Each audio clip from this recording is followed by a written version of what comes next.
Oke, selamat malam Pastor Chris, selamat Selamat malam malam. Pastor Lukas, selamat malam Bapak-bapak, dan selamat malam Ibu-ibu sekalian. Selamat berjumpa kembali di acara Bedah Buku Santo Yosef Teladan di Tengah Krisis. Pada tahun ini kita merayakan Tahun Santo Yusuf. Acara malam ini diselenggarakan oleh PT Canisius dan Komunitas Pria Katolik Paroki Curug Gereja Santa Helena. Nanti setelah lagu pembukaan, nanti kita akan masuk ke doa Paus Fransiskus kepada Santo Yusuf. Lalu kemudian ada doa Paus Fransiskus di saat pandemi. Kemudian dilanjut dengan kata sambutan dari Pastor Paroki Curug, yaitu Pastor Lukas Sulaiman OSC.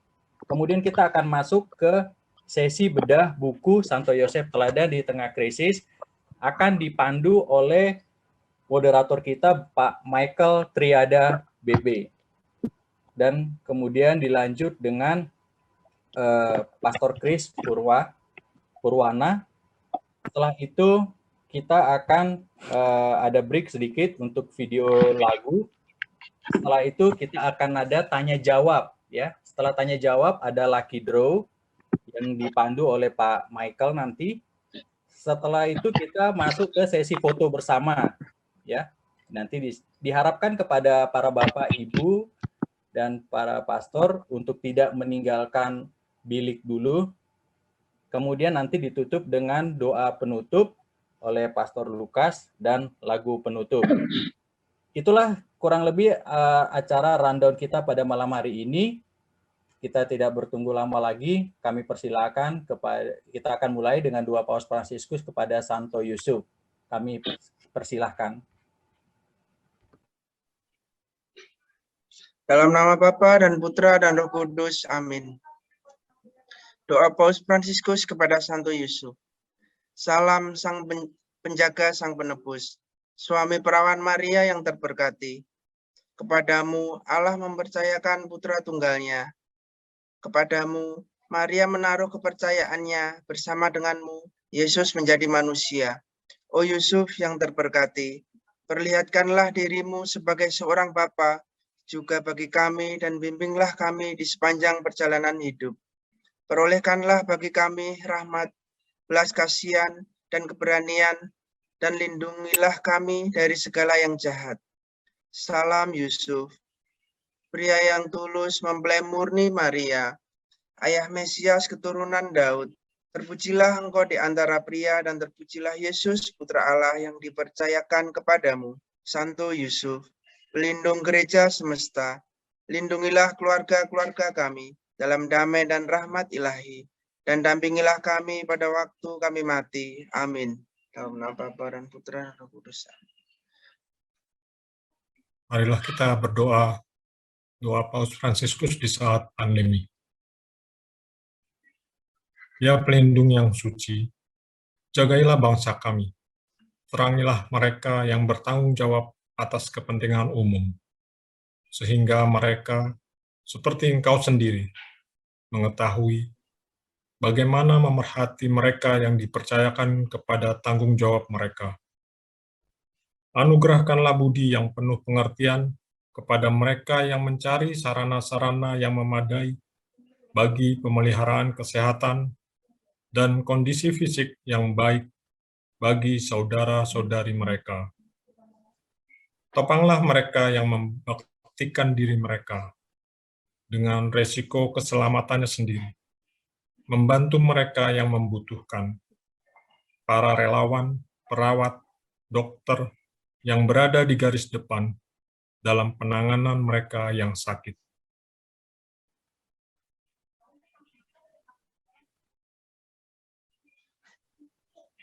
Berkatilah ya Santo Yusuf, agar gereja mulai dari para pelayannya, mewujudkan gereja sebagai tanda dan sarana terang dan kebaikan. Sertailah ya Santo Yusuf, keluarga-keluarga kami dalam keheningan doa-doamu, sehingga tercipta keselarasan antara orang tua dan anak-anak mereka. Secara khusus, dengan yang paling muda. Jagailah mereka yang sudah lanjut usia dari rasa kesepian. Mohonkanlah agar jangan seorang pun merasa ditinggalkan karena ketakutan, keputusasaan, dan diabaikan. Hiburlah mereka yang paling rentan. Kuatkanlah mereka yang bimbang. Sertailah mereka yang miskin. Bersama dengan Bunda Perawan, mohonkanlah kepada Tuhan untuk melepaskan dunia dari segala macam bentuk pandemi. Amin.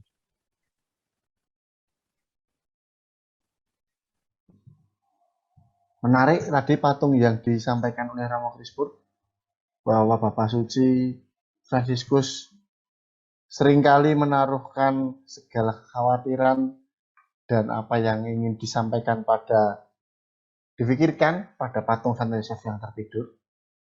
Menarik pula ketika Romo Krispur menyampaikan dan berbagi bahwa undangan pertobatan itu dilakukan diam-diam dan tersembunyi. Jadi tidak diworo-woro. Selamat malam Romo, apakah bergabung lagi bersama kami? Ya. Sorry, kok tiba-tiba putus itu tadi. Siap Romo. Ya. Terima kasih. Nah, Oke Romo. Monggo Romo diperlajengaken. ya, bentar. Ya. Dikatakan ketika Maria hamil, lalu dikatakan bahwa Yosef mau meninggalkan Maria diam-diam. Dikatakan sebenarnya ada dua alasan mengapa Yosef mau meninggalkan Maria diam-diam. Alasan pertama, bahwa dikatakan Yosef orang yang tulus hati, dia tidak mau mencemarkan nama istrinya. Maka Yosef mau meninggalkan Maria diam-diam. Karena begini, biasanya kalau ada orang hamil di luar nikah, maka orang itu akan dirajam sampai mati. Nah, dikatakan Yosef yang tulus hati tidak mau mencemarkan nama istrinya.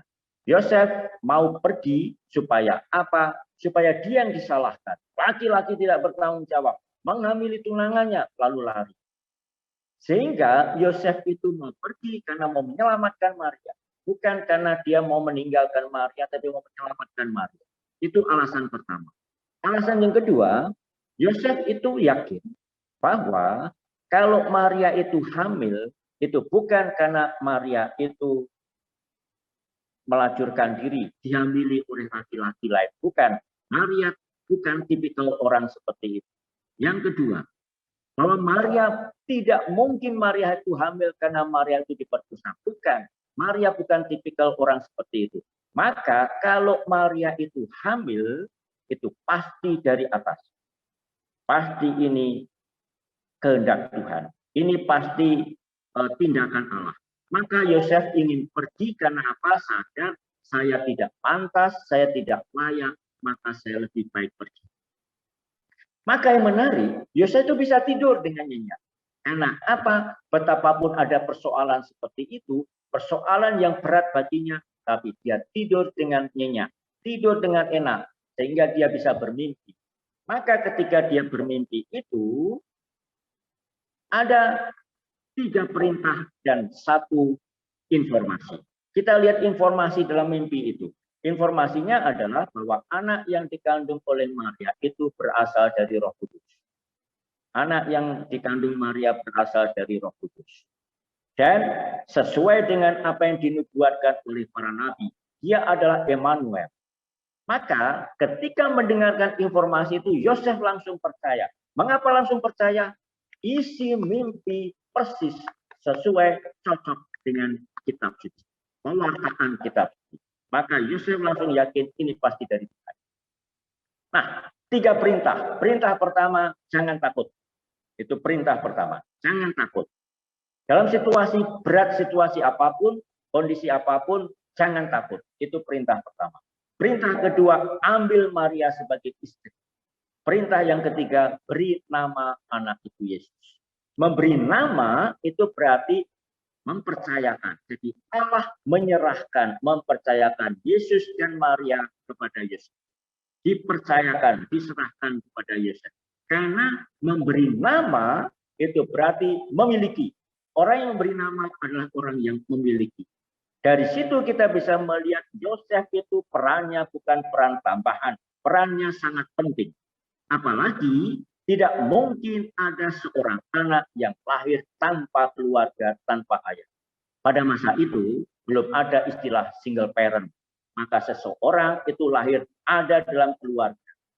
Selalu berada dalam konteks keluarga. Dan mengapa Maria perlu suami? Karena tidak mungkin seorang perempuan hidup sendiri. Perempuan itu ada, kalau dia belum menikah, ikut ayah. Kalau dia sudah menikah, ikut suami. Kalau dia menjanda, ikut anak atau ikut adik, saudara. Jadi seorang perempuan tidak bisa hidup sendiri. Itu pada masa itu. Maka perannya penting menjadi ayah dan menjadi suami. Nah, mimpi dia dapatkan. Ternyata Allah itu berbicara kepada Santo Yosef, menyatakan kehendaknya Santo Yosef itu lewat dan dengan mimpi. Dalam mimpi tidak mungkin ada dialog, maka Yosef langsung menerima. Demikian juga dalam perjalanan kemudian kita lihat dalam kisah kitab suci bagaimana ketika Maria sudah mulai hamil tua harus pergi ke Bethlehem karena ada peristiwa sensus itu. Dan di Bethlehem tidak mendapatkan tempat penginapan yang layak. Dan di situ Yosef berperan. Yang ada hanya kandang. Yosef mempersiapkan semuanya itu. Setidak-tidaknya kandang itu layak dipakai bagi Maria untuk melahirkan. Ini disebut, tadi disinggung oleh Pastor Lukas, keberanian kreatif. Berani. Situasi, keterbatasan yang ada tidak menjadikan dia marah, kecewa, tapi dia dengan keberanian kreativitasnya menyiapkan semuanya. Demikian juga ketika mengungsi ke Mesir, tidak punya apa-apa, tidak bawa apa-apa, mulai menata hidup, mulai untuk bekerja mencari uang supaya keluarga itu bisa makan dan bisa hidup. Dan kita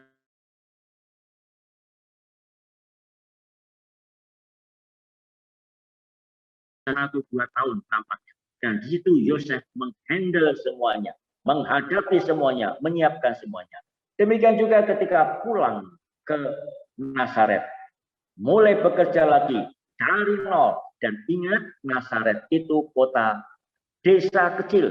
Bahkan dikatakan pada masa itu nama Nazaret tidak pernah disebut-sebut. Dalam buku-buku apapun tidak pernah ada satu kata pun menyebut Nazaret.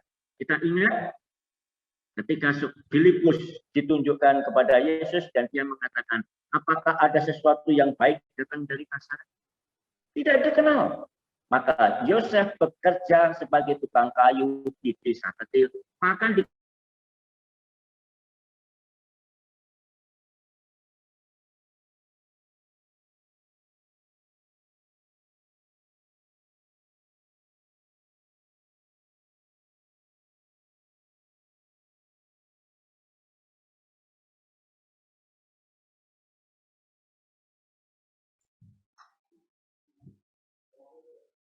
tidak dengan marah, tidak dengan kekecewaan. Semuanya itu dihadapi seperti itu.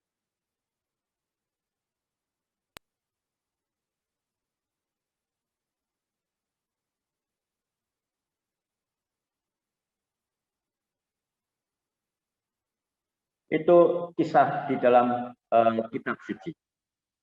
Kemudian kita lihatlah.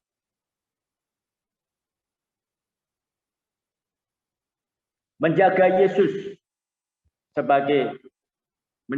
dan Maria sebagai ayah, sebagai kepala keluarga, sebagai pekerja dan pendidik. Ingat Paus Benediktus ke-15 mengatakan, mari kita kembali ke sekolah Santo Yosef.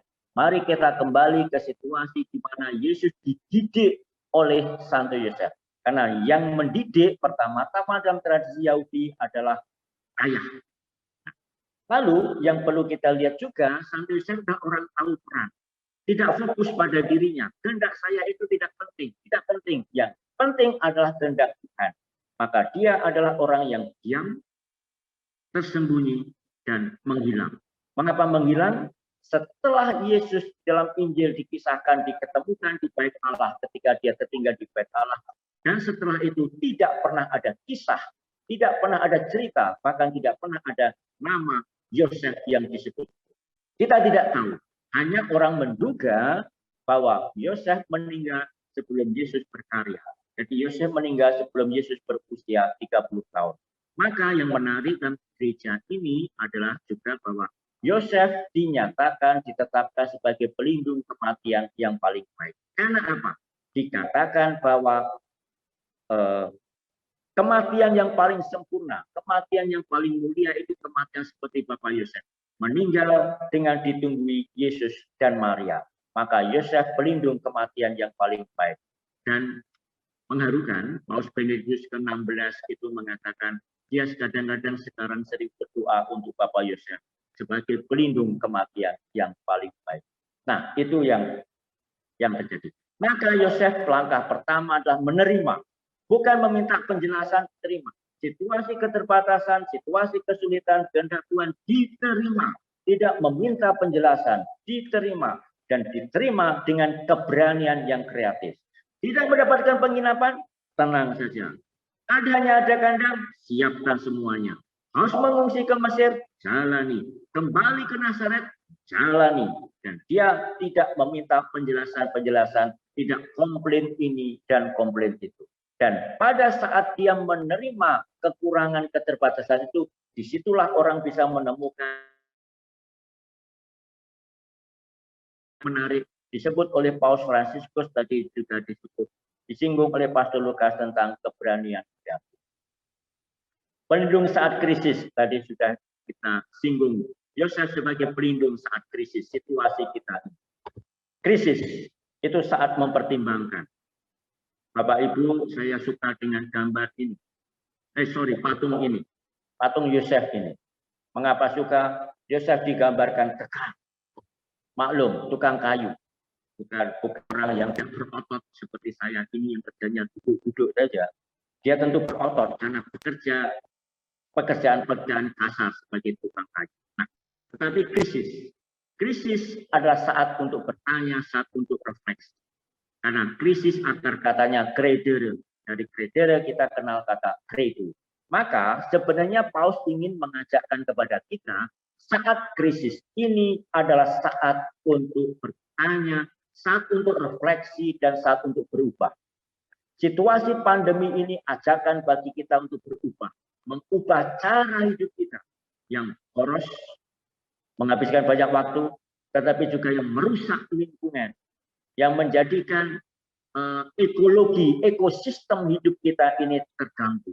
Maka pada saat pandemi ini, dikatakan bahwa pandemi ini memuat paradoks. Di satu sisi ancaman, di satu sisi bahaya, namun di satu sisi adalah peluang dan kesempatan untuk berubah.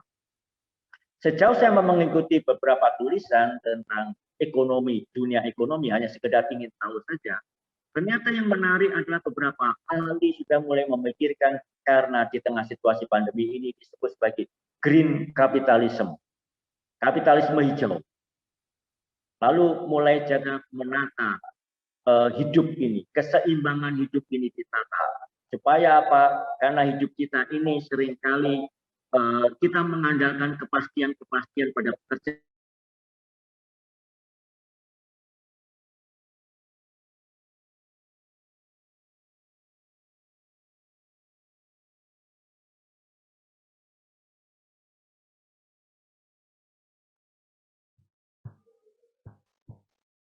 Atau memakai istilah saya sedikit bermain kata saja.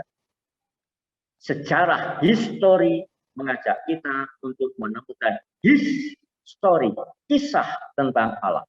Maka saat krisis ini menjadi saat bagi kita untuk bertanya apa maksud kehendak Allah. Kita tidak bisa ke gereja bebas seperti dulu lagi. Nah, kita bertanya, Paus Fransiskus memakai istilah liturgi domestik. Kita diajak membangun liturgi rumah tangga, liturgi keluarga, berdoa bersama di dalam keluarga, membaca kitab suci bersama dan di tengah dalam keluarga. Dan itulah paradoks krisis ini. Peluang dan kesempatan kita tumbuh di dalam iman. Krisis adalah saat untuk terus bermimpi, seperti Bapak Yosef. Krisis ini satu bermimpi untuk masa depan, mengajak kita melangkah ke masa depan. Maka dikatakan situasi pandemi ini mengajak kita supaya kita tidak mandek, tidak menutup diri, dan tidak marah. Tentu kita sadar kita sudah sampai pada rasa bosan, rasa kecewa, jengkel, dan sebagainya. Ya, kita semua mengalami itu, saya pun mengalami itu. Tapi jangan kita menutup diri, kemudian marah menghadapi situasi ini. Mandek, tidak mau bergerak dan berubah. Ini saat krisis, inilah saat untuk berubah. Dan menarik, Paus mengajak kita bercermin pada Santo Yosef. Menghadapi situasi sulit dengan tenang, dengan penuh kepercayaan, tapi juga dengan keberanian dan kreativitas. Ini adalah yang penting perlu kita pelajari dari Bapak Yosef. Diam dan mendengarkan. Yosef mendengarkan kehendak Allah. Nah, Santo Thomas Aquinas itu mengatakan bahwa Santo Yosef itu mempunyai daya kekuatan untuk segala perantara kita akan segala persoalan, segala kebutuhan, dan segala permasalahan. Maka kalau ada masalah ini, persoalan ini dan itu, mintalah kepada Santo Yosef. Nanti Pastor Lukas mengutip istilah ite ad Joseph.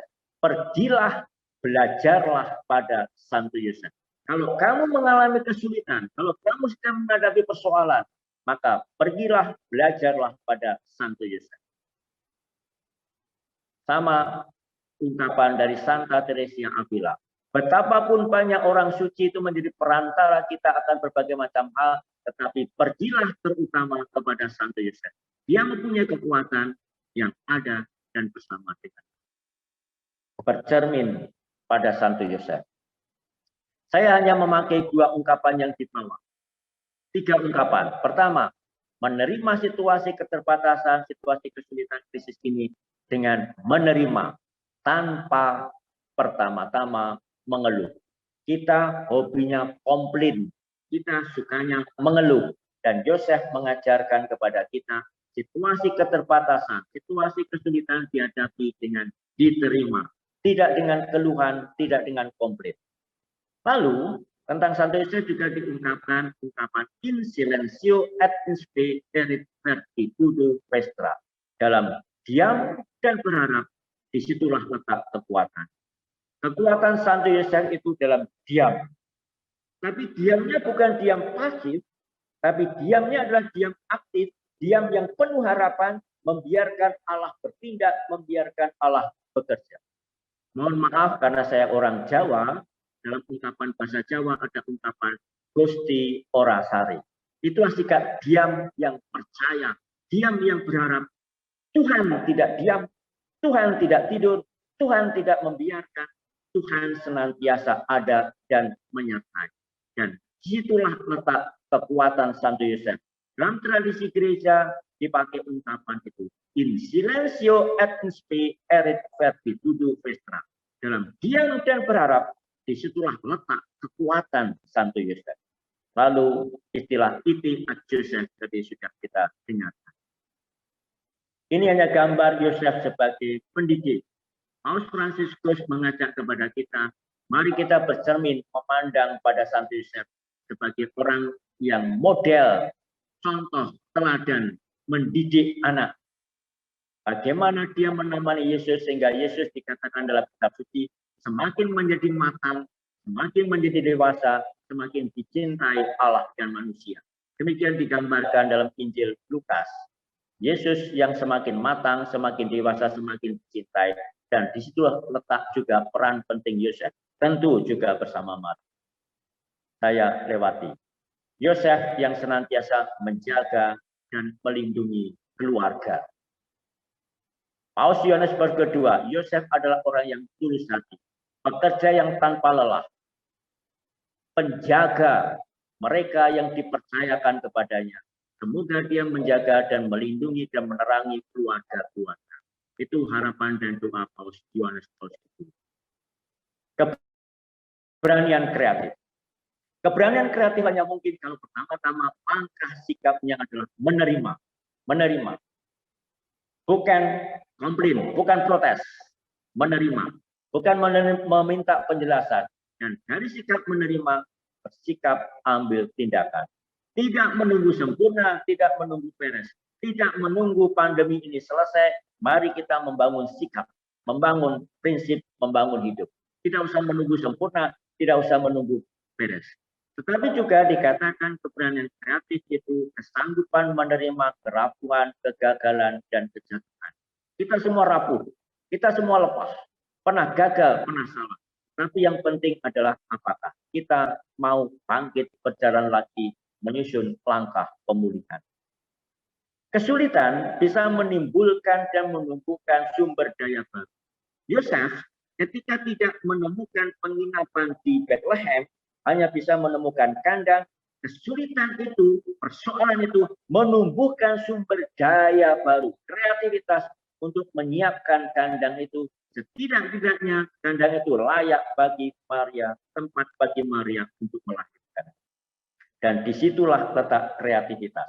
Dan Paus Fransiskus mengatakan ciri orang beriman itu kreatif. Kreatif ciri orang beriman. Kenapa? Kreatif berangkat dari kata create, creation, kreasio, penciptaan. Maka Allah menciptakan kita dengan segala rahmat dan anugerahnya, karena kita diciptakan gambar dan rupa Allah. Disitulah kreativitas ilahi itu ditanamkan juga kepada kita, supaya apa? Supaya hidup ini kita jalani dengan kreatif, secara kreatif. Karena apa? Hidup ini adalah sebuah perjalanan, hidup ini adalah sebuah seni, maka membutuhkan keluasan, keterampilan, keleluasaan kita untuk bergerak, mencari peluang, melihat kesempatan-kesempatan yang ada, membuat tindakan-tindakan yang mungkin. Jadi hidup jangan dihadapi dengan sikap rigid, kaku, beku, namun dengan kreativitas yang diharapkan. Itu yang terjadi. Menarik, yang dipakai sebagai contoh oleh Paus Fransiskus adalah kisah Yesus menyembuhkan orang lumpuh. Yesus sedang mengajar di sebuah ruangan. Banyak orang ada di situ. Ruangannya itu penuh. Lalu ada datang orang membawa orang lumpuh dengan tandunya. Dan tidak mungkin mereka masuk ke situ. Tetapi mereka mencari cara. Yang pokok tujuannya apa? Tujuannya supaya orang lumpuh itu disembuhkan. Maka dikisahkan dalam Injil, mereka naik ke atap, melubangi atap itu, dan menurunkan orang lumpuh itu persis di hadapan Yesus. Inilah keberanian kreatif. Kreativitas. Demi tujuan, orang itu sembuh. Demi tujuan, orang itu dijamah oleh Tuhan. Maka segala daya upaya dibuat supaya tujuan itu tercapai. Inilah dikatakan oleh Paus Fransiskus sebagai contoh keberanian kreatif. Nah, Santo Yosef mengingatkan kepada kita, mereka yang hadir secara tersembunyi atau seakan-akan seperti dalam bayang-bayang. Betapapun tersembunyi, betapapun tidak kelihatan, namun mereka mempunyai peran yang tidak kalah penting di dalam sejarah keselamatan. Maka kita perlu bersyukur dan berterima kasih kepada mereka itu. Kita bersyukur dan berterima kasih kepada tukang sampah, kepada orang-orang kecil, kepada mereka yang menjadikan hidup kita menjadi lebih enak dan lebih nyaman. Kita bisa makan, maka kita bersyukur kepada para petani. Kita bisa melakukan ini dan melakukan itu. Kita bersyukur kepada sopir, kepada siapa saja yang membantu hidup kita supaya kita bisa menjalankan hidup ini dengan menjadi lebih enak. Maka tahun Santo Yosef ini juga merupakan ajakan dari Paus Fransiskus. Hargailah orang-orang kecil, mereka yang tersembunyi, mereka yang seringkali kurang mendapatkan penghargaan dan juga penghormatan, respek dari kita semua. Itu yang bisa saya sampaikan. Hanya akhir adalah dari Santo Jose Maria Escriva. Kalau kamu mengenal Yosef, kalau kamu datang kepada Yosef, kamu akan menemukan Yesus. Bukan Yosef yang kita temukan, tetapi Yesus. Seperti tentang Maria dikatakan per Mariam ad Yesum, melalui Maria sampai kepada Yesus. Demikian juga tentang Santo Yosef, hari Yosef sampai kepada Yesus. Demikian yang bisa saya sampaikan sebagai pengantar kurang lebih gambaran isi dari buku Santo Yosef itu. Saya kembalikan ke moderator. Baik, terima kasih Romo atas pemaparannya yang sangat menarik. Meskipun tadi sempat terlempar beberapa kali, tapi sangat-sangat menarik dan membuat kami nggak sabar untuk bertanya, nggak sabar untuk berbagi cerita. Bapak Ibu, saya tadi lu ketinggalan menginformasikan Bapak-Bapak Ibu yang ingin bertanya, silahkan mengetikkan pertanyaan di kolom chat, atau akan saya beri kesempatan 2-3 penanya untuk bertanya langsung. Apakah boleh Romo 2-3 penanya untuk bertanya langsung? Silahkan. Bagi Bapak Ibu yang hendak bertanya, suster juga, apakah kalau menurut Ramadan sebelum sesi pertanyaan dan lucky draw, kita akan break video lagu dulu supaya juga menyegarkan dan bisa mengingat-ingat apa yang telah tadi Romo sampaikan tentang buku Santo Yosef dan isinya, terutama tentang teladan Santo Yosef. Maka untuk break dan sesi break ini sekitar 5 menit, saya kembalikan kepada Pak Petrus ya. Silakan Pak Petrus. Baik, terima kasih Pak Michael. Kami persilakan kepada Bapak dan Ibu, bisa juga suster untuk nanti mempersiapkan pertanyaan di kolom chat. Jadi sambil kita mempersiapkan pertanyaan, kita mau dengar lagu dulu untuk supaya refreshing. Silakan tim multimedia.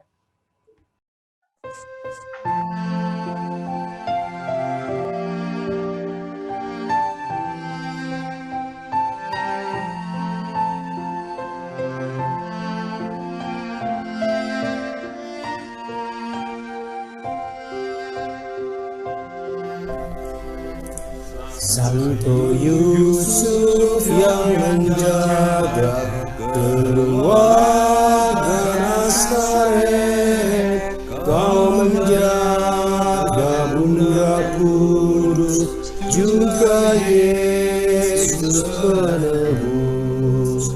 Sudilah doakan kami pada Yesus anakmu,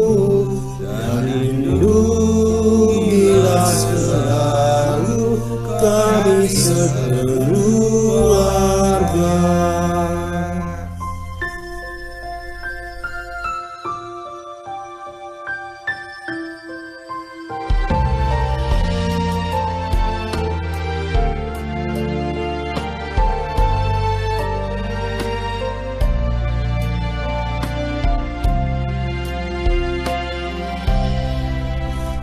Di tengah mara bahaya, beri kami harapan, kuatkanlah iman kami, agar jangan tersesat.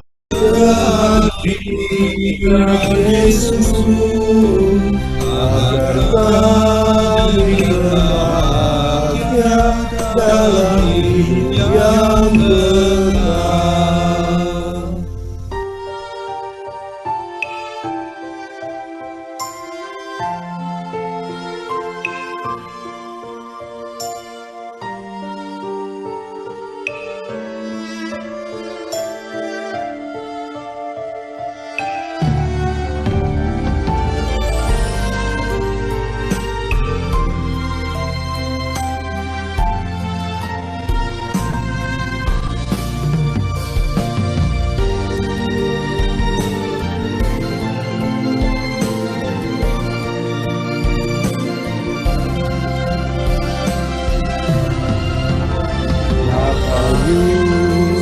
Angkat kami kehadirat Yesus, agar kami berbahagia dalam hidup yang kekal. Agar kami berbahagia dalam hidup yang kekal.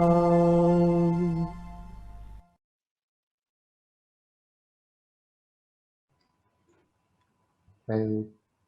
Terima kasih Pak Petrus dan tim multimedia yang telah menyegarkan kami dengan lagu Santo Yosef yang menjaga.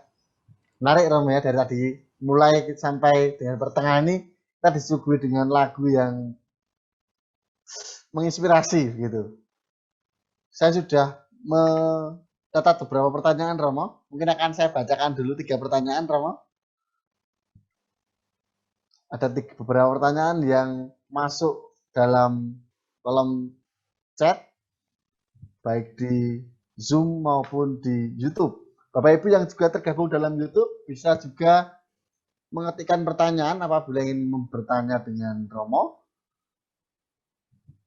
Nanti kalau waktu ternyata membatasi kita, pertanyaan akan kami catat dan kami kirimkan melalui surat pribadi kepada Romo Kris. Pertanyaan yang pertama Romo.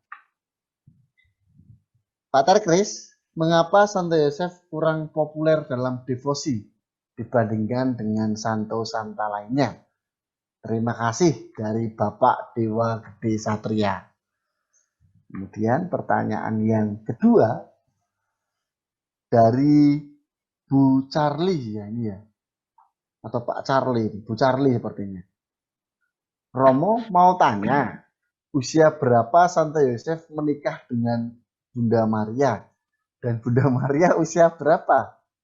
Ada buku yang menulis Santo Yosef pernah menikah dengan perempuan lain sebelum bersama Bunda Maria.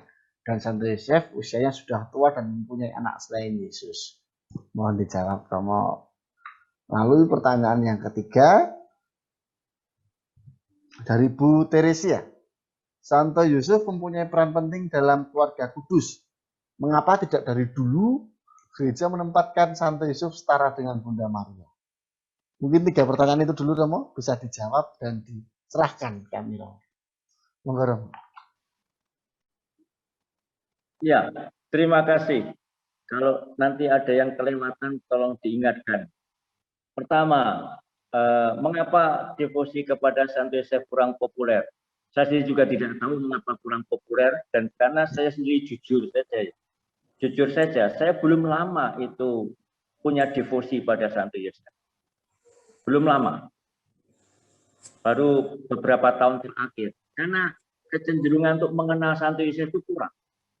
Bahkan buku-buku tentang Santo Yosef itu sangat sedikit. Padahal dikatakan oleh Paus Fransiskus bahwa Yosef itu paling banyak disebut Paus, dokumen tentang Santo Yosef itu paling banyak disebut oleh Paus setelah Maria. Jadi dokumen gereja itu banyak tentang Santo Yosef, tetapi tidak diperkenalkan, tidak diajarkan. Mungkin juga itu kesalahan kami Romo-Romo ini tidak pernah mendalami itu. Nah, ini yang menjadi catatan bahwa gereja itu kurang mendalami dan menghidupi itu. Paus yang disebut sebagai Paus Yosef itulah Paus Yohanes 23. Sebenarnya ketika dia menjadi Paus, dia ingin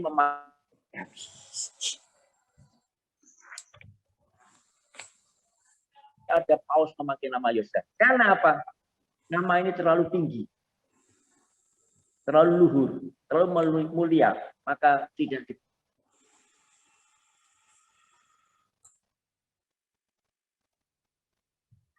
Nah, ini Romo Kris terlempar lagi ya Pak Ibu. Mohon maaf.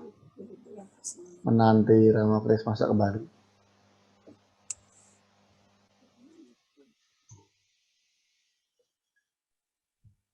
Jadi tidak ada mengapa? Karena kita sendiri kurang. Apalagi juga misalnya Yesuit lebih menghormati Ignatius, keluarga Fransiskan, Fransiskus Agung.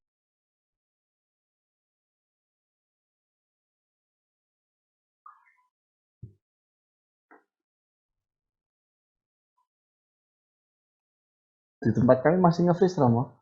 Audionya belum join Romo. Hari Rabu kami dalam keluarga oleh bapak saya doa litani Santo Yosef.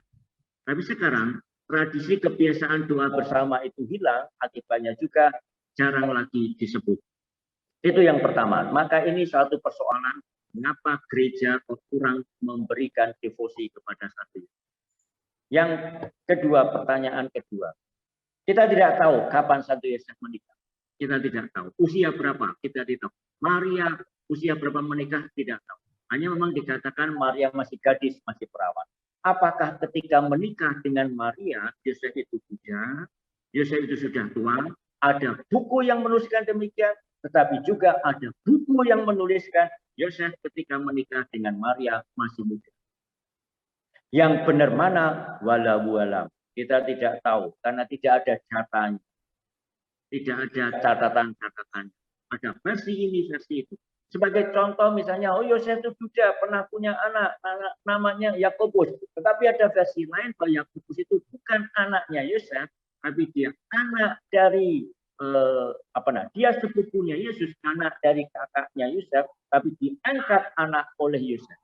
Nah, yang benar mana tidak pernah kita tahu. Bahkan kapan Yosef meninggal, di mana dimakamkan, kita tidak tahu. Karena apa? Karena pusat dan inti Injil adalah Yesus Kristus.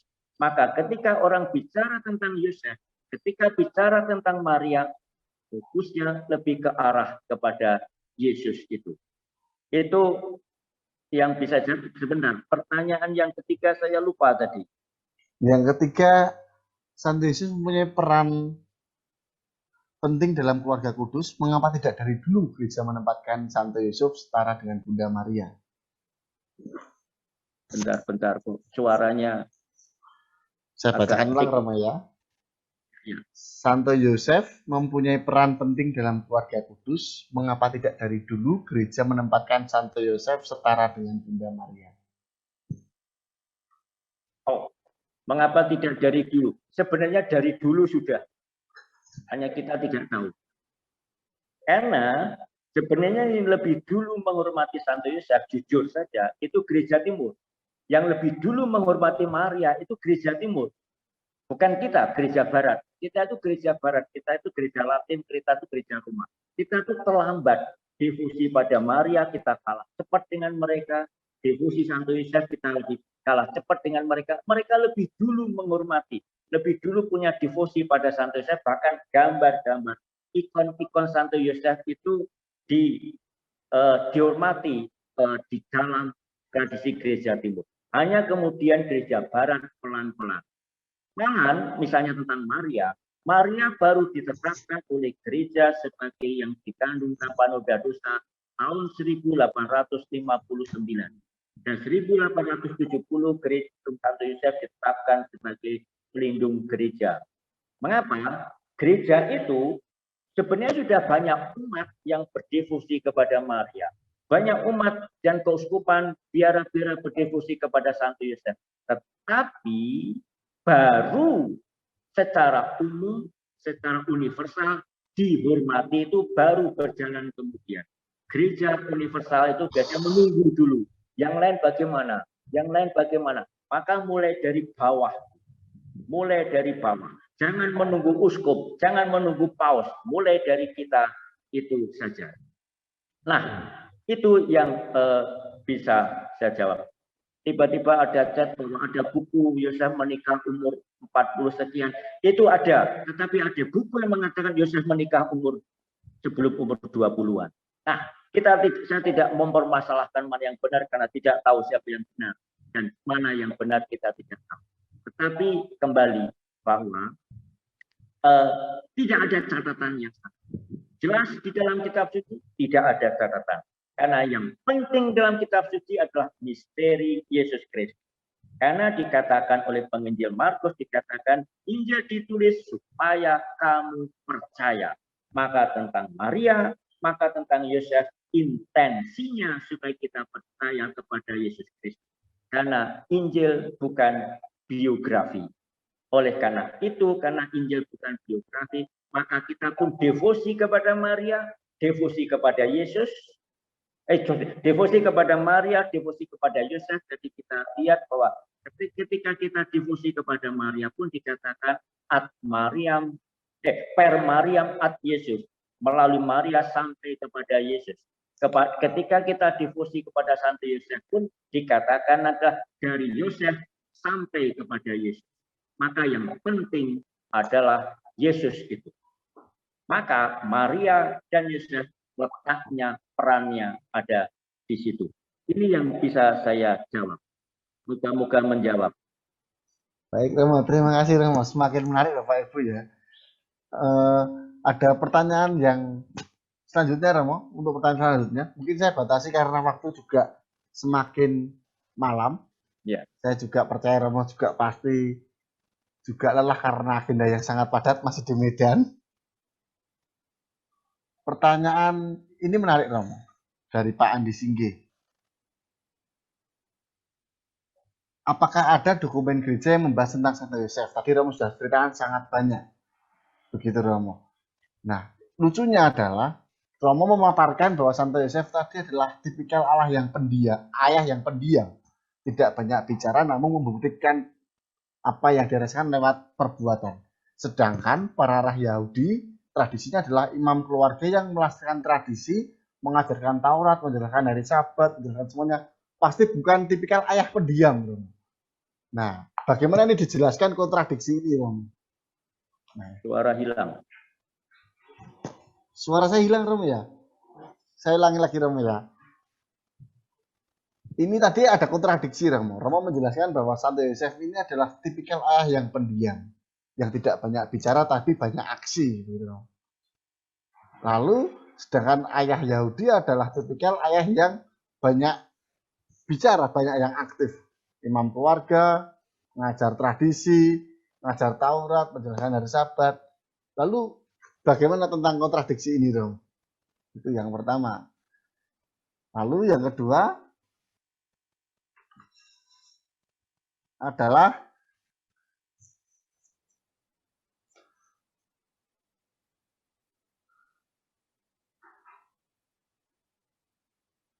pertanyaan dari Ibu Virgilia Maria Anji.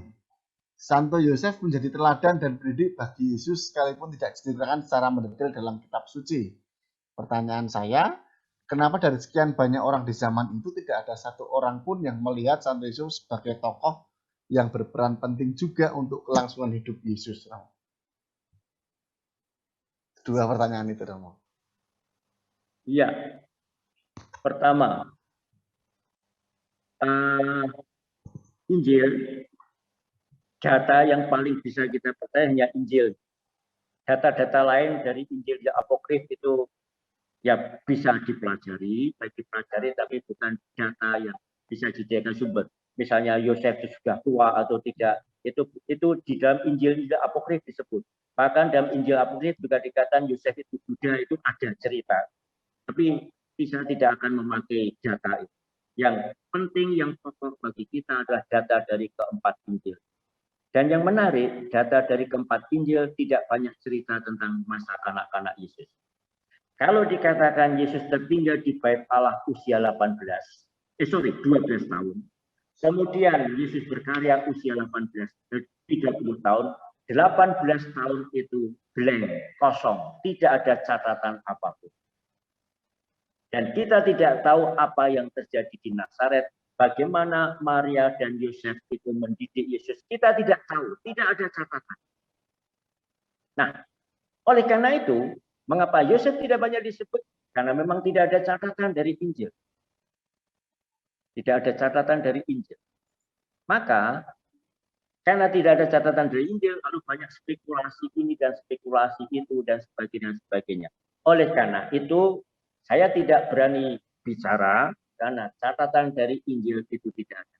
Hanya sumber-sumber yang saya pakai itu sumber dari orang-orang kudus. Bagaimana Santo Thomas Aquinas bicara tentang Santo Yosef. Bagaimana Santo Agustinus menyinggung tentang Santo Yosef. Bagaimana Santa Teresia Avila menyinggung tentang Santo Yosef. Dan bagaimana dokumen-dokumen gereja bicara tentang Santo Yosef. Dokumennya banyak. Kalau di dalam buku ini, sekaligus promosi buku, Tuhan. Halaman 51 sampai bentar.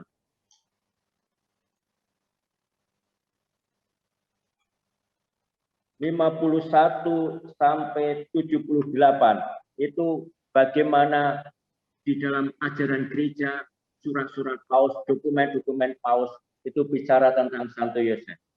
Dari Paus Pius yang ke-9, Paus Leo yang ke-13, Benediktus yang ke-15, kemudian Paus Yohanes 23, Paus Yohanes Paulus kedua, maka Yohanes Paulus kedua punya satu dokumen cukup baik tentang Santo Yosef dan bagaimana dia menerangkan siapa Yosef dalam kitab suci itu dalam dokumennya Redemptoris Custos yang sejauh saya tahu itu belum diterjemahkan dalam bahasa Indonesia.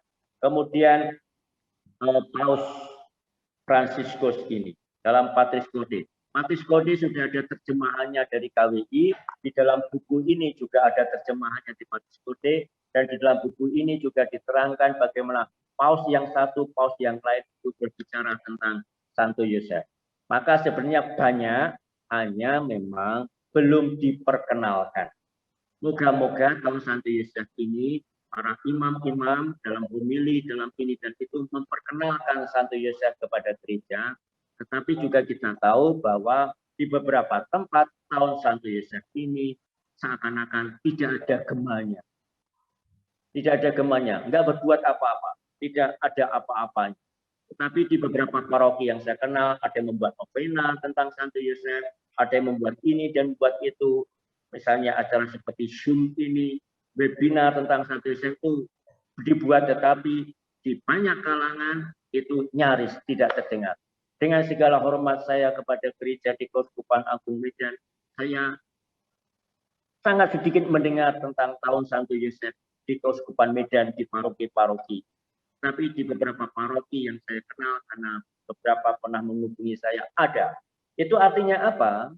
Tampaknya memang kita perlu bekerja keras untuk memperkenalkan Santo Yosef. Karena banyak imam kurang melihat itu, atau mungkin tidak tahu itu. Bahkan ada seorang romo yang pernah mengatakan, mengapa kita mendoakan Santo Yosef? Mengapa dalam doa syukur agung Santo Yosef itu disebut? Untuk apa? Itu imam yang mengatakan. Nah, kalau sudah sikapnya seperti itu, bagaimana kita bisa mengharapkan bahwa devosi kepada Santo Yosef ditumbuhkan? Itu yang bisa saya jawab. Moga-moga menjawab, karena waktu itu mengejar terus soalnya. Terima kasih Romo atas kesediaan Romo menjawab pertanyaan-pertanyaan yang sudah ditanyakan oleh para peserta. Nah, Bapak Ibu, karena sekali lagi waktu yang membatasi kita dibatasi oleh waktu, sebenarnya masih banyak sekali apa yang ingin, saya yakin masih banyak hal yang ingin disampaikan oleh Bapak Ibu, tapi sekali lagi waktu mengejar kita tadi katakan, waktu mengejar kita tidak berhenti. Tapi yang jelas Romo pas sekali hari ini kita membahas tentang Santo Yosef. Inisiatornya adalah Bapak Ibu KPK dari komunitas pria Katolik Paroki Curug Santa Helena, Tangerang. Ini teladan the next level lah menurut saya. Santo Yosef ini teladan the next level Bapak Ibu. Jadi luar biasa sekali. Bapak Ibu yang ingin lebih mengenal dekat, ingin lebih tahu, bisa dapatkan buku ini. Ini bukan promosi. Saya bukan berpromosi, tapi saya provokator. Bisa dapatkan buku ini. Di dalamnya Romo Krispur sudah mengulas sangat luar biasa. Juga ada ensiklik, terjemahan ensiklik Patris Corde yang telah disebutkan oleh Romo Krispur tadi. Menggarisbawahi sebuah hal sederhana yang menurut saya menarik dari pertemuan kita malam hari ini adalah kita diundang untuk semakin menyadari bahwa diam, menyembunyikan sesuatu, bertobat itu bukan hal untuk dipamer-pamerkan, tapi adalah hal yang untuk kita hayati, kita terima, dan kita serahkan sepenuhnya untuk Allah. Berani menghadapi kesulitan, berpikir kreatif, dan yang terakhir adalah berserah pada kehendak Ilahi. Semoga pertemuan kita pada malam hari ini semakin menguatkan kita dalam hidup beriman sehari-hari. Semoga kita semakin mampu meneladani Santo Yosef, waktu dan tempat. Dan ucapan terima kasih saya sebelum saya tutup, sebelum saya kembalikan waktu ke MC, saya berterima kasih sekali kepada KPK Santa Helena, Paroki Santa Helena yang telah menyelenggarakan bedah buku ini. Semoga setelah ini banyak orang yang terinspirasi untuk meneladani Santo Yosef. Rendah hati, tanpa banyak kata, tanpa banyak mengeluh, bekerja bagi Tuhan. Waktu saya kembalikan kepada Pak Petrus. Terima kasih. Wow, terima kasih Pak Michael. Terima kasih Pastor Chris. Sama-sama. Ya, selamat menikmati makanan di Medan ya, Pastor ya. BPK. Iya. Terima kasih, Pastor. Wah, sangat menarik sekali, Bapak Ibu. Saya pengen sebenarnya mau nanya juga tadinya. Sudah saya persiapkan. Padahal saya belum baca bukunya, Pastor Chris. Iya kan? Tapi sungguh membuat saya menjadi bersemangat kembali untuk membacanya. Ya, betul, Pastor. Karena pada saat situasi pandemi sekarang itu kita mencontoh Santo Yosef dengan penuh ketenangan, penuh kepercayaan, dan penuh kreativitas, saya pikir begitu. Nah, Bapak Ibu, sebelum kita akhiri acara kita, saya minta para Bapak dan Ibu dan suster juga, ada suster Odilia, untuk berfoto bersama. Ya, untuk berfoto bersama, kami persilakan Bapak Ibu dibuka videonya, silakan. Di layar pertama, Pak Heri, Bu Eli ya. Oke, saya mohon kepada tim multimedia untuk mengambil foto kita. Kepada Ibu Lucia, Pak Heru, silakan dibuka. Ya, silakan dibuka videonya. Nanti setelah ini kita lucky draw ya, Bapak Ibu, ada lucky draw ya. Jadi nanti tolong dibuka dulu videonya biar supaya jangan langsung live ya.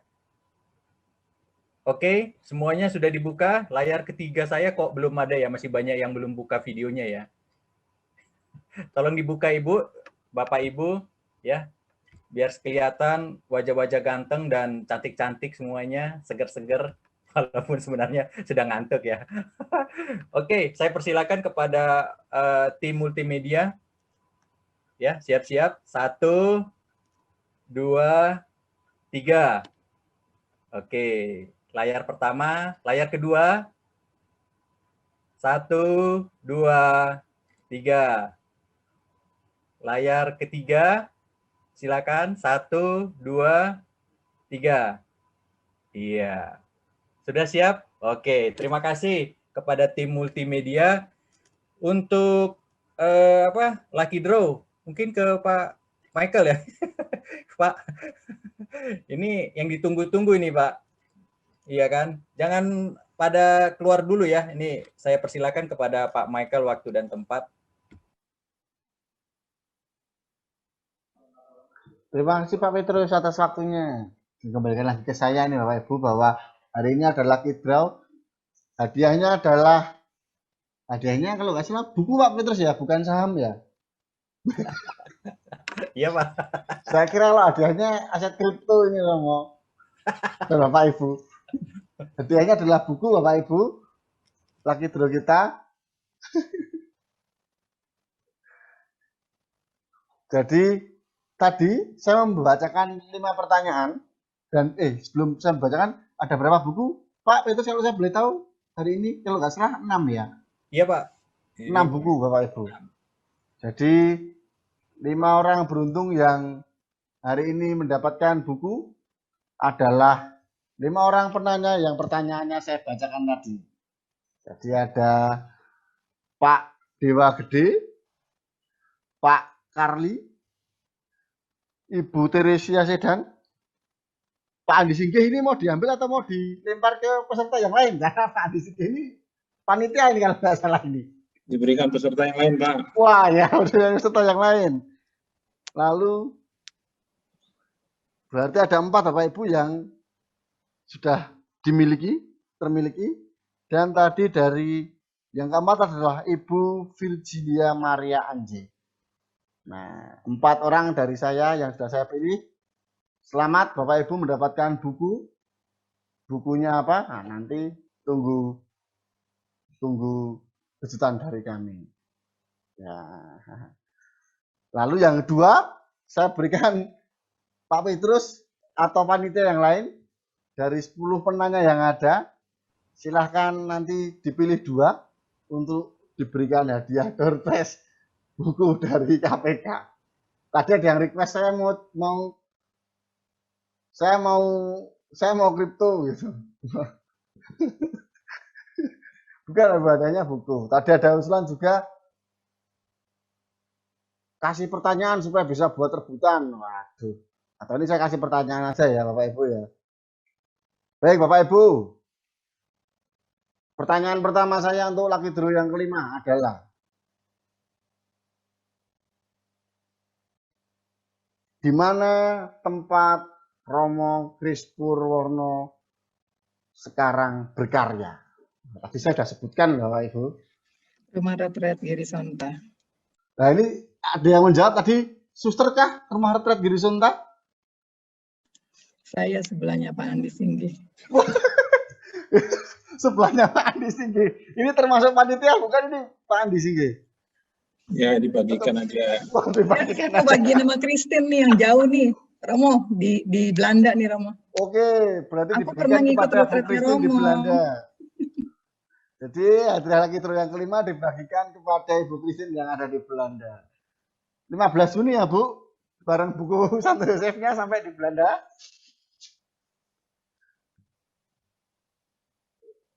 Oke, lalu pertanyaan yang kedua, Lucky Draw terakhir kita. Nah ini gampang aja Bapak Ibu. Nah, pada tanggal berapakah tahun Santo Yosef ditetapkan oleh Bapak Suci Yohanes Fransiskus? Sudah ada jawaban di chat nih langsung 8 Desember. Betul Bapak Ibu ya? Betul, 8 Desember. Hadiah ke-6 jatuh pada Bapak Effendi Turnip. Wah, ini bukan panitia kan? Panitia. Oh, panitia. Nggak boleh jawab Pak panitia. Oke, baik. Lalu jatuh kepada bawahnya Bu Indrawati Winoto. Selamat kepada Bu Indrawati Winoto. Selamat. Karena mendapatkan buku. Baik Pak. Mohon maaf, saya nggak bisa buka video nih. Mohon maaf ya. Iya Dari Bu. tadi kalau buka dia hilang gitu. Kayak apa? Mohon maaf nih. Biasa kemarin buka bisa. Siap Bu, nggak apa-apa Bu. Yang penting Makasih kami ya. tetap di hati Bu. Ya. Pak Petrus, saya kembalikan waktu dan tempat kepada Pak Petrus. Iya, terima kasih Pak Michael. Wah, seru ya. Oke, ini sebenarnya perlu masih panjang lagi ya, cuman waktunya besok kita harus pada kerja mungkin. Ya, jadi baik Bapak Ibu, kita akhiri dengan doa penutup. Kami persilakan kepada Pak Effendi.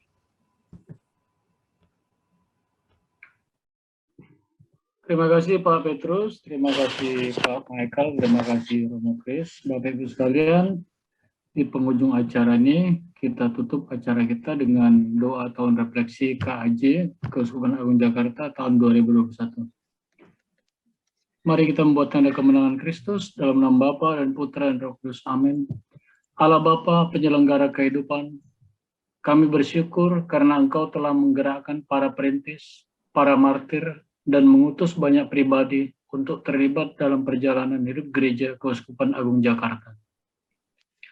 Kami sungguh mengasihi keuskupan kami dan semakin ingin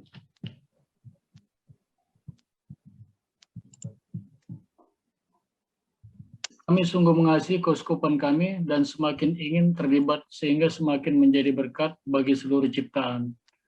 Bimbinglah kami agar mampu melihat ke dalam dan melakukan perbaikan diri, mengadakan perubahan yang diperlukan, dan mewujudkan niat-niat yang lebih baik dan lebih kokoh dalam menjalankan semua aspek kehidupan gereja dan masyarakat. Curahkanlah Roh Kudus-Mu agar kami semakin mampu menjadi gembala baik dan murah hati, yang dengan sukacita terus menghidupkan nilai-nilai Pancasila dalam Negara Kesatuan Republik Indonesia. Turut menciptakan dunia yang lebih sehat dan lebih layak, terlebih selama masa pandemi. Semakin memiliki perhatian kepada mereka yang kecil, lemah, miskin, tertindas, dan disabilitas. Mengikuti teladan putra-Mu, berbuah bagi kebaikan bersama. Santo Yusuf, pelindung gereja semesta, doakanlah kami.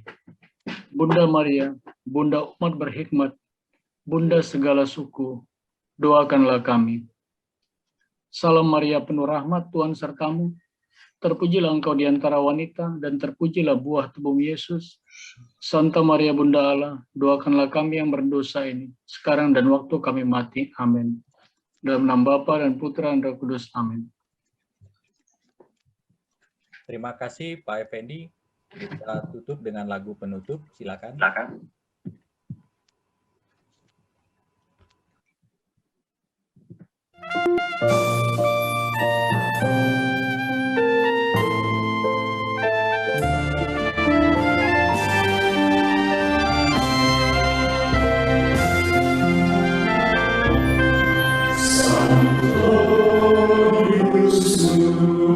Yang tulus hati, Bapa dan setia, penjaga keluarga kudus, Yesus Sang Putra, penebus dosa dan Bunda Maria. Santo Yusuf yang terberkati, teladan bekerja,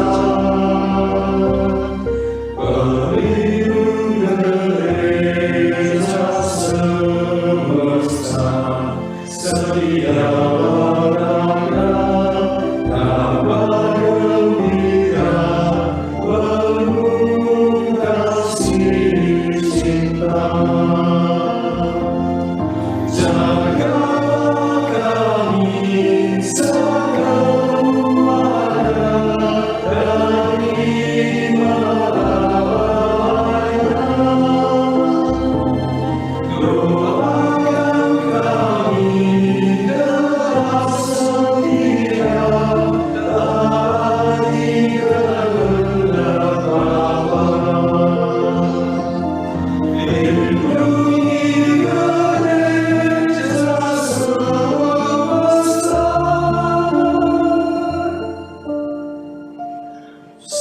sekarang dan selamanya.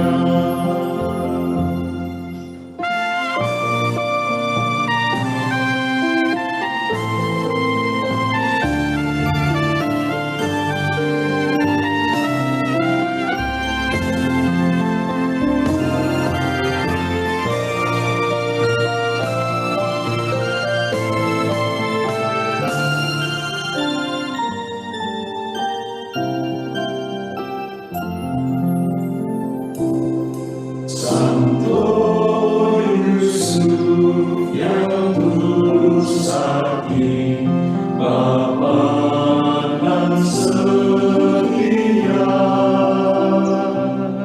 penjaga keluarga kudus, Yesus Sang Putra, penebus dosa dan Bunda Maria. Santo Yusuf yang terberkati, teladan bekerja, pelindung gereja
Baik, para Bapak Ibu sekalian, jangan keluar dulu, kita ada beberapa pengumuman. Sebelumnya saya persilakan ke Pak Andi untuk memperkenalkan komunitas pria Katolik Paroki Curug Gereja Santa Helena. Waktu dan tempat kami persilakan.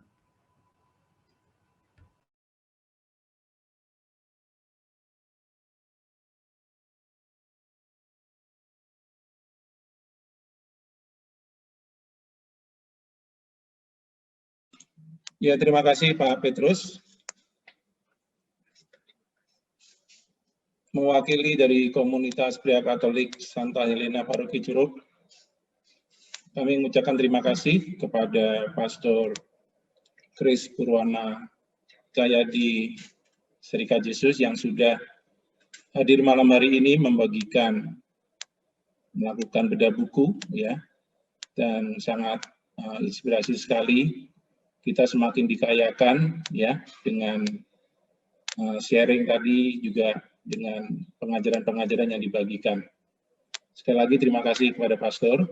Juga terima kasih kepada PT Canisius yang sudah mengajak kami pada malam hari ini berkolaborasi, ya, di dalam acara bedah buku ini. Ya, memang keinginan kami sudah lama, ya, sejak buku dirilis oleh Canisius sekitar awal April itu kami sudah langsung menghubungi Pastor, tetapi berhubung Pastor masih ada pekerjaan, ada karya pelayanan di Medan, akhirnya waktu itu memberikan waktu di bulan Juni. Dan Pastor menepati, terima kasih. Malam hari ini kita bisa bersama melakukan bedah buku baru dari Pastor Chris. Terima kasih dari Canisius, ya, Pak Michael, Pak Nathan. Terima kasih untuk kerjasamanya. Nah, sebelum saya bicara sedikit tentang komunitas pria Katolik, saya mau menginformasikan bahwa 2 minggu lagi, ya, kita akan kembali, ya, mendalami tentang Santo Yusuf, ya. Kita bekerja sama dengan Pastor Lukas Heri Ipeng Purnawan MSF, jadi pastor dari kongregasi MSF, yang mereka sedang mempunyai proyek untuk membuat sebuah drama musikal Yusuf. Jadi kisah Santo Yusuf akan dibuat drama musikal, dan pada hari Minggu tanggal 20 Juni nanti mereka akan memperkenalkan itu kepada kita semua. Jadi kami mengundang Bapak Ibu Pastor Suster untuk kita bergabung di dalam acara ini. Jadi selain kita akan memulai dengan doa Rosario Santo Yusuf, nanti juga akan diberikan refleksi tentang kasih ayah yang akan juga disambungkan juga dengan nanti drama musikal Yusuf Kasih Ayah. Drama musikal ini nanti akan dirilis itu tanggal 14 dan 15 Juli. Ya. Mungkin Bapak Ibu sudah menerima banyak postingan tentang acara ini, tetapi nanti spesial kita akan hadirkan dulu untuk memperkenalkan kepada kita semua, khususnya di komunitas pria Katolik ini, tentang acara ini. Ini sangat menarik Bapak Ibu karena kisah Yusuf yang selama ini didengar dengan melalui webinar, kemudian juga membaca. Nah, kali ini nanti ya akan dibuatkan drama musikalnya. Silakan nanti Bapak Ibu hadir dan juga terlibat di dalam pagelaran drama musikal Yusuf di bulan Juli nanti. Silakan dicatat tanggalnya, dan juga nanti beberapa pastor MSF yang tergabung di dalam acara ini juga akan hadir. Dan juga tim yang lain juga akan hadir. Terima kasih. Kemudian sedikit tentang komunitas pria Katolik Santa Helena. Tadi Pastor sudah sampaikan juga, ya kita beruntung ada komunitas yang berdevosi kepada Santo Yusuf, yaitu adalah komunitas pria Katolik Santa Helena. Komunitas ini ya berdiri 2014, ya. Jadi inspirasinya hadir waktu itu setelah ada 4 orang aktivis paroki Curug mengikuti kamp pria sejati Katolik. Setelah itu berkonsultasi dengan Pastor Andang, waktu itu masih menjadi VKAP KAJ di tahun 2014, dan kita juga berkonsultasi dengan Pastor Ronald Juwarno, selaku Pastor Paroki Curup. Akhirnya kita hadirkan komunitas pendampingan pria, suami ayah Katolik dalam keluarga, di Paroki Curup khususnya yang berdevosi kepada Santo Yusuf. Jadi bagaimanapun komunitas rohani layak harus memang memiliki Santo-Santa pelindung. Dan dalam hal ini komunitas pria Katolik memilih Santo Yusuf. Dan akhirnya 19 Agustus 2014 kami hadirkan pelayanan perdana di Paroki Curup, Gereja Santa Helena, dan itu menjadi hari lahirnya dari komunitas kami. Kemudian apa visi dan misi dari komunitas pria Katolik? Tadi dikatakan memang kami ingin menjaga panggilan para pria sebagai suami dan ayah, seturut teladan dan keutamaan Santo Yusuf. Santo Yusuf menginspirasi kami, sehingga kami mempunyai visi terkait dengan teladan dan keutamaannya. Kemudian juga kami mempunyai misi menolong para pria dalam menjalankan 3 misi perutusan Kristus di dunia. Apa itu? Sebagai nabi, sebagai imam, dan sebagai raja di dalam keluarga. Itu adalah visi dan misi dari komunitas kami yang berdevosi kepada Santo Yusuf.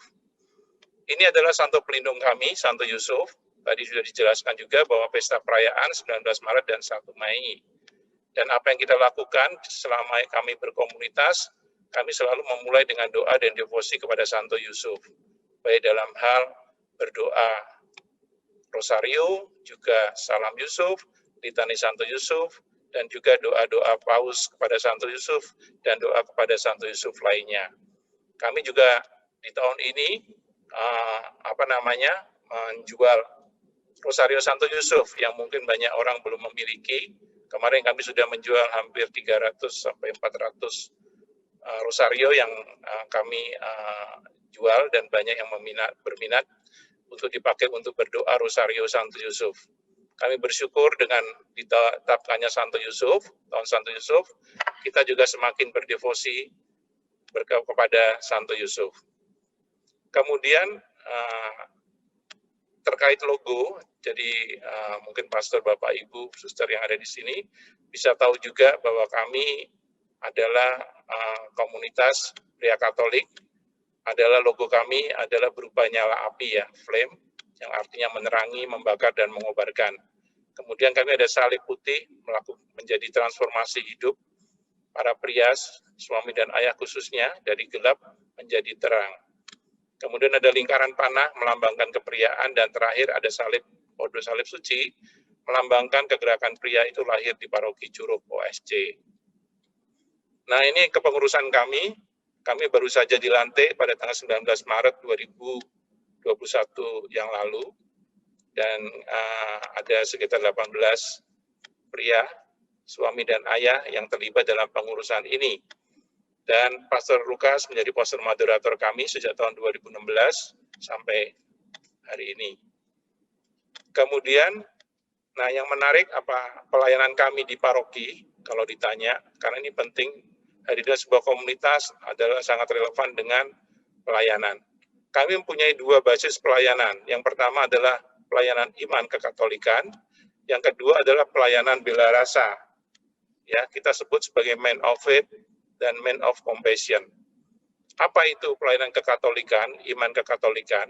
Jadi kami setiap 2 minggu sekali menghadirkan pertemuan pria Katolik Santa Helena yang berdevosi kepada Santo Yusuf. Jadi acara kami sangat related dengan devosi Santo Yusuf. Di situ kami mengangkat tema-tema yang terkait dengan Santo Yusuf, khususnya di tahun Santo Yusuf ini. Kami juga menghadirkan setahun sekali adalah Festival Pesta Nama Santo Yusuf. Itu setiap tanggal 19 dan 1 Mei. Kami merayakan perayaannya. Seperti kemarin kita hadirkan novena, kita hadirkan juga Triduum, itu salah bentuk kami berdevosi. Kemudian karena kami adalah komunitas di paroki, kami terlibat dalam pelayanan liturgi dan juga kepanitiaan di paroki. Kemudian juga kami setiap tahun sekali memiliki camping pria Katolik. Jadi kami mengumpulkan pria-pria untuk kita camping di luar, di outdoor, ya.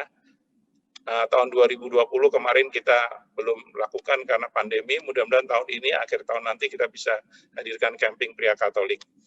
Nah, kemudian yang menarik juga bahwa terkait dari tahun Santo Yusuf, jadi komunitas kami pun juga menggali tradisi kekatolikan, sehingga kami menghadirkan devosi Rabu pertama Santo Yusuf. Ide ini kemarin hadir waktu kami berkonsultasi dengan Pastor Vikep KAJ yang baru, Edi Mulyono SJ. Di situ dia mengingatkan kami hadirkan devosi Rabu pertama, karena kamu berdevosi kepada Santo Yusuf. Dan mulai kemarin, Maret, kita sudah hadirkan devosi Rabu pertama ini. Dan setiap bulan, hari Rabu, pukul 8 malam, kita menggelar devosi. Dan terakhir, ya, di tahun ini juga kami menghadirkan sebuah retret pribadi untuk fokus kepada Santo Yusuf, yang kita sebut dengan Sekolah dari Nazaret. Puji Tuhan, sudah angkatan kedua, angkatan pertama kemarin bulan April, ada sekitar 30 orang yang sudah dalam tanda kutip lulus. Kemudian di bulan ini, Juni ini, ada sekitar 100 lebih peserta yang terlibat dalam Sekolah dari Nazaret. Sekolah dari Nazaret adalah retret pribadi, di mana kita diajak selama 30 hari ikut di dalam perjalanan penjarahan bersama Santo Yusuf. Kisah-kisah kehidupan Santo Yusuf, pengalaman hidupnya dengan Maria dan Yesus, itu didalami setiap hari. Dan memang benar yang dikatakan Pastor Kris tadi, bahwa ujung-ujungnya adalah Yesus. Ya, Santo Yusuf, Bunda Maria sebagai pengantara. Kemudian, kedua, pelayanan bela rasa dan belas kasih. Ini menjadi ciri khas kami juga. Jadi, untuk pelayanan ini, kami sejak 2015 sudah menghadirkan Santa Helena Makan Sore Natal. Jadi, suatu acara di hari Natal, makan siang atau makan sore bersama mereka yang dalam tanda kutip orang yang berkekurangan. Awalnya kita hadirkan di paroki waktu itu, sejak 2015, tetapi setelah 2018 kami pindah ke penjara. Jadi setiap hari Natal, sejak 2018 kita mengadakan makan sore Natal bersama para warga binaan di penjara. Dalam satu meja, bisa dilihat di gambar, di foto, bahwa kebersamaan itu hadir, kami makan siang bersama, makan sore bersama, dan kami juga membagikan hadiah. Ya, terakhir kami bagikan sepatu waktu itu, setiap napi kita berikan sepatu, ada 150 napi, kita sepatuin. Itu salah satu bentuk bagaimana kita melayani mereka, kaum terpenjara. Kami juga ada pelayanan bela rasa kepada kaum waria. Kami lakukan juga kemarin, bersama beberapa komunitas, kita juga peduli kepada kaum waria yang menjadi salah satu target dari KAJ. Di dalam kami harus fokus kepada bela rasa kepada kaum KLMTD, kecil, lemah, miskin, tersisih, dan disabilitas. Bersyukur sejak perjalanan 2014 sampai hari ini, kami banyak melibatkan pastor-pastor di dalam pelayanan kami, di dalam memberikan inspirasi kepada kami. Hampir lebih 40 pastor sudah hadir dalam acara kami, dan menunjukkan realitas bahwa ini Katolik banget, pria Katolik ini benar-benar kami banyak dibantu, didampingi oleh para pastor. Malam hari ini juga Pastor Kris, nanti akan kami masukkan juga dalam salah satu foto-foto ini. Ya, selain itu kami juga bermedia sosial, jadi Bapak Ibu bisa mendapatkan info kami di Facebook, Instagram, dan YouTube. Silakan like, subscribe YouTube KPK Santa Helena, karena di situ semua acara yang kita gelar selalu kami hadirkan online, dan kami recording di YouTube. Silakan bisa diputar ulang di sana. Kemudian terakhir, bagi Bapak Ibu yang berminat untuk mendalami terlibat dalam pelayanan-pelayanan kami, silakan dicatat, Anda bisa mengkontak kami, ya, apabila Anda mau terlibat, mau pelayanan penjara, mau pelayanan waria, atau pelayanan yang lain, KLMTD, ataupun kegiatan kami, devosi, sekolah Nazaret, dan lain-lain, silakan Anda bisa menghubungi kami. Itu saja, terima kasih, Tuhan memberkati. Baik. Terima kasih Pak Andi. Terima kasih Bu Yuli. Sebelum kita tutup, mungkin ada pengumuman dari Pak Michael dari PT Canisius. Silakan Pak. Baik, terima kasih Pak Petrus. Kami dari PT Kanisius mengucapkan sangat banyak-banyak terima kasih yang pertama kepada rekan-rekan dari KPK, Bapak Ibu dari KPK yang telah menginisiatori atau mengajak kami untuk bekerjasama dalam bedah buku Santo Yosef Teladan di Tengah Krisis. Kemudian beribu terima kasih juga kami ucapkan kepada Romo Krispur yang berkenan hadir dan berbagi dalam bedah buku pada malam hari ini. Semoga melalui buku Santo Yosef Teladan di Tengah Krisis ini kita semakin dikuatkan dalam beriman, dalam hidup sehari-hari, semakin meneladan Santo Yosef, mencari kehendaknya tanpa banyak mengeluh. Kemudian yang terakhir, jangan lupa Bapak Ibu yang belum memiliki buku ini, ya saya bukan promosi tapi provokator. Silakan Bapak Ibu bisa mendapatkannya melalui KPK, bukan Komisi Pemberantasan Korupsi, tapi Komunitas Pria Katolik Paroki Santa Helena Curug. Sekian aja dari saya Pak Petrus, terima kasih. Berkah dalam. Terima kasih Pak Michael. Ya Bapak Ibu, sebelum kita tutup, tolong dicatat nomornya Pak Hendarto untuk pemesanan buku ya. Ya, boleh dijapri langsung beliau, tapi jangan terlalu malam ya, mungkin beliau nanti istirahat. Besok bisa ya. Baik, terima kasih kepada Pastor Kris Purwana. Terima kasih Pastor, salam sehat selalu. Ya, semoga teladan Santo Yusuf dapat berbuah banyak di Medan ya Pastor. Terus terima kasih kepada Suster Odilia, terima kasih kepada Suster Veronica, terima kasih kepada para Bapak dan Ibu yang hadir pada malam hari ini di Zoom, dan terima kasih juga kepada para Bapak Ibu yang mendengarkan di YouTube juga. Dan akhir kata, semua usaha dan tindakan kita semoga diberkati Tuhan dan Santo Yosef selalu mendoakan kita. Terima kasih, selamat malam.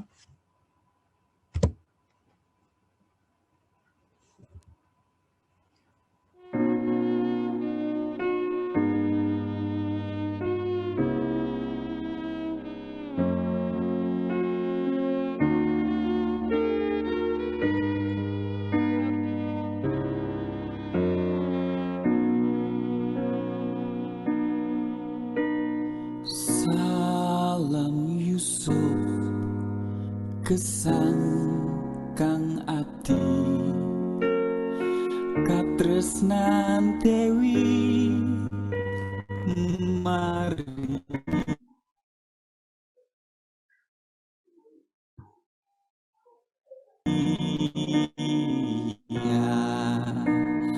tansah misuwur kasetianan jati binucio Yusuf sakelangkung suci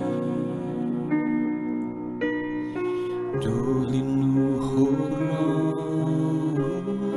Gusti Yesus putra dalem kang dipasrahaken dumateng sira Popo Yusuf pangrengko gereja pawana tinulodo rupang riya tangguh laku mulya jroning daya lan welas ilahi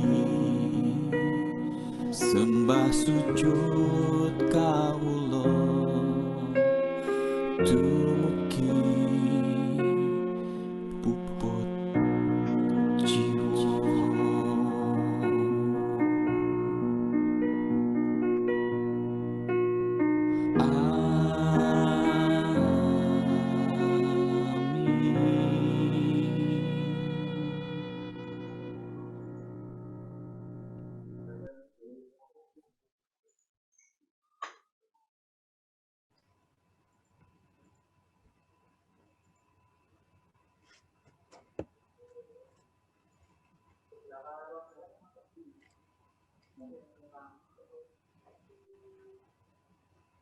Baik, sudah selesai Bapak Ibu. Silakan kembalikan ke Pak Heri.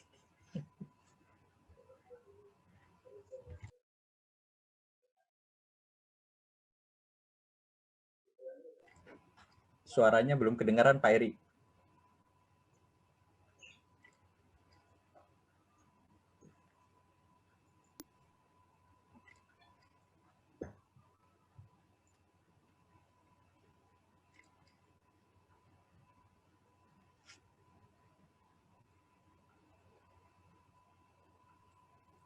Mohon pamit ya, sudah bisa live. Ya. Ya, terima kasih Pak Andi, terima kasih, kasih Bu. semuanya. Ya, Terima kasih Ya, terima kasih semuanya. atau kawan-kawan ya, panitia. Ya, Maju Butre. terus. Terima kasih, Butre. semuanya.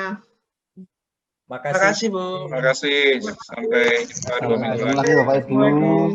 Makasih Pak Andi, Bu Julia, Amin. makasih Pak Petrus, makasih Pak Heri, makasih semuanya. Makasih Bu Prapti. Makasih Pak Petrus. Makasih Pak Andi. Pak Endarto, makasih. Pak Michael, makasih. Makasih Pak Petrus. Makasih tim Medsos.